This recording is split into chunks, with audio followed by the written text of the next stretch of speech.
मनसेला इतक्या सीट्स मिळणार मुंबई महापालिकेत। नमस्कार मित्रांनो, आपल्या यूट्यूब चॅनलवरती तुमचं सहर्ष स्वागत करतो। मित्रांनो, आपला हा व्हिडिओ शेवटपर्यंत पहा आणि जास्तीत जास्त महाराष्ट्र नवनिर्माण सेनेच्या हितचिंतकांना हा व्हिडिओ पाठवा। मित्रांनो, गणेशाचं विसर्जन झालेलं आहे आणि गणेशोत्सव संपलेला आहे। सध्या महाराष्ट्रामध्ये प्रत्येकालाच उत्सुकता आहे, ती म्हणजे स्थानिक स्वराज्य संस्थेच्या निवडणुकांच्या आचारसंहितेची किंवा इलेक्शनच्या घोषणेची।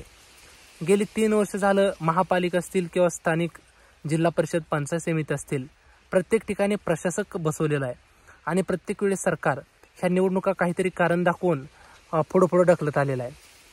सध्याच्या महापालिका निवडणुका सुद्धा ऑगस्ट सप्टेंबरला लागतील म्हणत आता दिवाळी नव्हे तर अक्षरशः जानेवारी महिन्यापर्यंत या निवडणुका लांबणीवर पडण्याची शक्यता आहे। हे जरी असं असलं तर प्रत्येक पक्ष मात्र जागरूक आहे, विशेषतः विरोधी पक्ष सुद्धा। कारण विरोधी पक्षांचं जे काही विधानसभेला पानिपत झालं किंवा विधानसभेला जे काही अपयशाचा सामना करावा लागला, त्यानंतर विरोधी पक्ष सावध झालेला आहे। अस्तित्व दाखवण्यासाठी किंवा विरोधी पक्षाची भूमिका मजबूत करण्यासाठी स्थानिक स्वराज्य संस्था ह्या अत्यंत महत्त्वाच्या असतात। स्थानिक स्वराज्य संस्था सुद्धा जरी नावाला स्थानिक असल्या तरी त्याच्यामध्ये सुद्धा मोठ्या प्रमाणामध्ये आर्थिक गणित लपलेले असतात। कार्यकर्त्यांना ताकद देण्यासाठी स्थानिक स्वराज्य संस्थांच्या निवडणुका अत्यंत महत्त्वाच्या मानल्या जातात। जसं की मुंबई महापालिका एक महापालिका आहे, परंतु आशिया खंडातील सर्वात श्रीमंत महापालिका म्हणून मुंबईला बघितलं जातं। त्याचबरोबर जवळजवळ कितीतरी हजारो कोटी रुपयाचं या महापालिकेचं बजेट आहे। इतकं मोठं बजेट असणारी ही महापालिका म्हणजे एखादा छोटा देश, अनेक देशांचं सिंगापूरसारख्या एका देशाचं बजेटसुद्धा मुंबई महापालिकेच्या बजेटपेक्षा कमी आहे। थोडक्यात देशातलं एक आपल्या म्हणायला गेलं तर एक दुसरा देशच असणारी ही महापालिका आणि श्रीमंत महापालिका, जिथं रिअल इस्टेट, कॉर्पोरेट, फायनान्स, अनेक फिल्म इंडस्ट्री अशा अनेक गोष्टींनी समृद्ध बनलेली मुंबई नगरी आणि त्या नगरीची निवडणूक म्हणजे प्रतिष्ठेचीच असते। इथला नगरसेवक म्हणजे जवळजवळ आमदारा इतकाच त्याला सुद्धा आर्थिक हक्क असतात। मुंबईचा स्टँडिंग कमिटीचा अध्यक्ष असो किंवा BSTचा चेअरमन असो, अनेक मलिदाची पदं त्या ठिकाणी मुंबई महापालिकेवरती असतात। आणि सध्या उद्धव ठाकरे आणि राज ठाकरे यांनी सुद्धा मुंबई महापालिका फोकस करूनच त्यांचं राजकारण सध्या चालू आहे।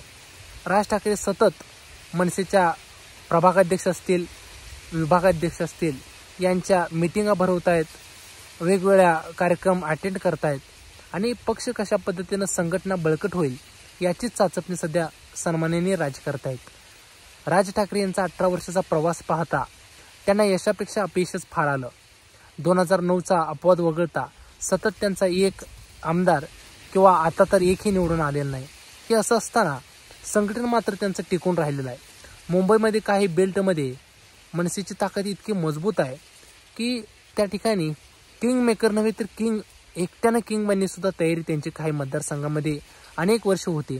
परंतु दुसऱ्या बाजूला 2, 3, 4 पक्ष एकत्र येऊन बनलेलं जी ताकद असते, त्या ताकदीपुढं आवरणं, त्या ताकदीसमोर संघर्ष करणं हे अशक्य होऊन जातं आणि त्यामुळेच राज ठाकरे यांना पराभवाला सामोरं जावं लागलं। परंतु सध्या 2 भावांच्या मनोमिलनामुळं ताकद दुप्पट तिप्पट झालेली आहे। राज आणि उद्धवकडे किती आमदार आहेत किंवा किती खासदार आहेत हा विषय नाही, परंतु ज्या 2 भाऊ ठाकरे ब्रँड एकत्र येतो त्यावेळेस आमिबासारखा हे 2 ठाकरे बंधू वाढत जातात।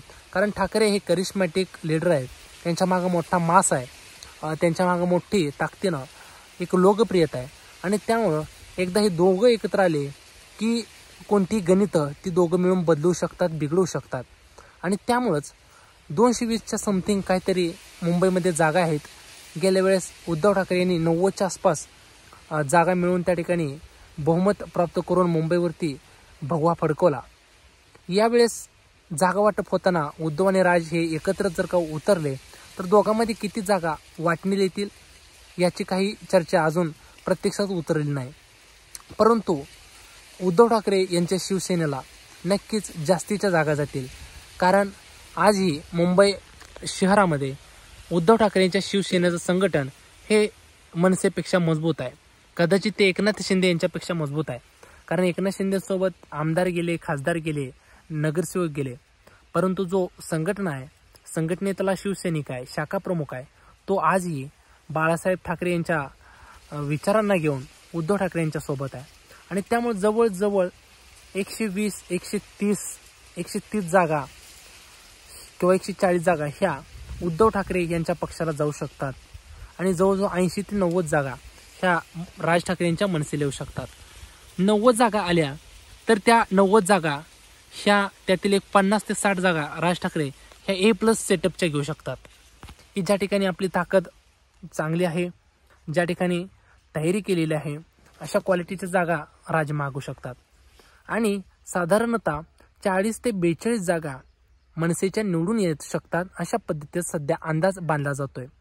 त्याचं कारण असं आहे की भांडूप आहे, माहीम आहे, दादर आहे, लालबाग परळ आहे, घाटकोपरमध्ये काही थोडाफार, गोरेगाव, विशेषतः गोरेगाव जो मराठी बहुल एरिया आहे, ह्या भागामध्ये मनसेची ताकद आजही लक्षणीय आहे. लक्षणीय का म्हणतोय? कोणतेही सत्तेत नसताना, कोणतेही मलिदाचं पद नसताना त्यांचं संघटन, त्यांच्या शाखा अगदी मजबूत आहेत, चेंबूर असेल.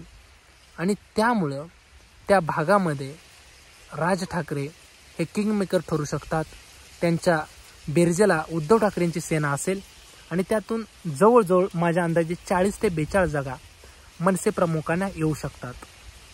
आणि ह्या 40 ते 42 जागाच खऱ्या अर्थानं सत्तेचं गणित बदलवणार आहेत, कारण आजही उद्धव ठाकरेंना गेल्या वेळेस 85च्या आसपास जागा मिळाल्या. धरून चला की 2 शिवसेनेचं फूट झालेली आहे, पोलाखोलून बरेच पाणी वाहून गेलेलं आहे, तरीसुद्धा सन्माननीय उद्धव ठाकरेंच्या शिवसेनेला जर 50 ते 55 जागा मिळाल्या आणि दुसऱ्या बाजूला राज ठाकरे यांच्या मनसेला एक 40 ते 45 जागा मिळाल्या, तरीही हे गणित 100च्या आसपास जात आहे. त्याचबरोबर काँग्रेस असेल, शरद पवारांचे राष्ट्रवादी असेल, किंवा समाजवादी पक्ष किंवा MIM वगैरे हे किंवा अपक्ष हे वेगळेच, परंतु काँग्रेस आणि राष्ट्रवादी यांचे 10-5 नगरसेवक जर निवडून आले तर ते अप्रत्यक्षपणे सहभागी न होता, मुंबई महापालिकेच्या सत्तेच्या गणितात सहभागी न होता, ते छुपा किंवा अप्रत्यक्ष पाठिंबा हे ठाकरे यांच्या युतीला देऊ शकतात. आणि त्याच्यामधून ठाकरेंचा मुंबईवरती, दोन्ही ठाकरेंचा मिळून म्हणतोय, आजपर्यंत उद्धव ठाकरेंची सत्ता होतीच, परंतु राज आणि उद्धव ह्या दोन्ही ठाकरेंचा भगवा ह्या गणितावरून फडकू शकतो. त्या गणितासाठी राज यांच्या मी जे अंदाज बांधला त्या 40 ते 45 जागा निवडून येणं हे गतप्राप्त आहे, किंवा ते येणं आवश्यक आहे. कारण सध्याची परिस्थिती पाहता एखादा पक्ष विरोधी सत्तेत असताना तो फार काळ टिकवणं सध्या अतिशय चॅलेंजिंग बनलेलं आहे. कारण मार्केटमध्ये इतके प्लॅटफॉर्म अवेलेबल झाले आहेत. तुम्ही बघा, ह्या 2 वर्षात 2 राष्ट्रवादी झाल्या, 2 शिवसेना झाल्या, छत्रपती संभाजीराजेंचा पक्ष अस्तित्वात आला, बच्चू कडूंचा पक्ष महाराष्ट्रभर सध्या स्कोप घ्यायचा प्रयत्न करतोय. अशा पद्धतीने अनेक प्लॅटफॉर्म असताना विरोधी पक्ष बसवून हे अवघड आहे. त्यामुळं राज ठाकरे यांनी, उद्धव ठाकरेंनी मनावर घेतलंय आणि त्यातल्या त्यात राज ठाकरे यांच्या इतक्या जागा सध्या येऊ शकतात असंच राजकीय वर्तुळातून मानलं जात आहे. तुम्हाला काय वाटतं राज ठाकरे यांच्या मनसेबद्दलचं प्रिडिक्शन? तुम्ही आपल्याला कमेंटच्या माध्यमातून व्यक्त व्हा आणि आपल्या YouTube चॅनलला सबस्क्राईब करायला विसरू नका. तुतकाच धन्यवाद.